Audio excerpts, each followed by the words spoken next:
আসসালামু আলাইকুম ওয়া রাহমাতুল্লাহি ওয়া বারাকাতুহু। যে যেখান থেকে দেখছেন প্রত্যেকের উদ্দেশ্য করে আমার একটা বার্তা।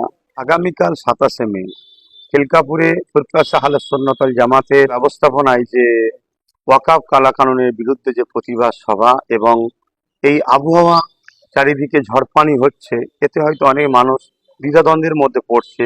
ইতিপূর্বেই কয়েকজন ফোনও করেছে ইতিমধ্যে। মনে রাখবেন একটা কথা, কোনো অবস্থাতেই আমাদের প্রোগ্রাম বন্ধ হচ্ছে না ইনশাল্লাহ। কেন, ঝড় পানি এটা তো স্বাভাবিক হবে, এটা সৃষ্টিকর্তার হুকুম হবে। আর এটাও তো হতে পারে তিনি আমাদেরকে পরীক্ষা নিচ্ছেন।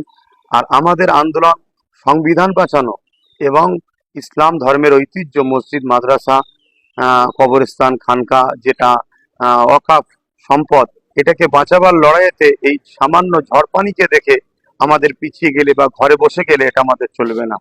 তাই ইনশাল্লাহ কোনোভাবেই আমাদের এই প্রোগ্রাম বন্ধ হচ্ছে না। যাই হোক, ঝড় হোক, পানি হোক, তুফান হোক, ইতিপূর্বে আমরা বহুত প্রোগ্রাম ভিজে ভিজে কাদাতে করেছি। আগামীকাল ওয়াকফ কালা কানুনের বিরুদ্ধে আমাদের এই প্রতিবাদ সভা অবশ্যই হবে ইনশাল্লাহ। কোনোভাবেই আমরা এই প্রতিবাদ সভাকে বন্ধ করে দিয়ে, বানচাল করে দিয়ে, আবহাওয়ার দোহাই দিয়ে পিছিয়ে থাকবো, এটা ইমানদার হিসাবে আমাদের ঠিক কাম্য হবে না।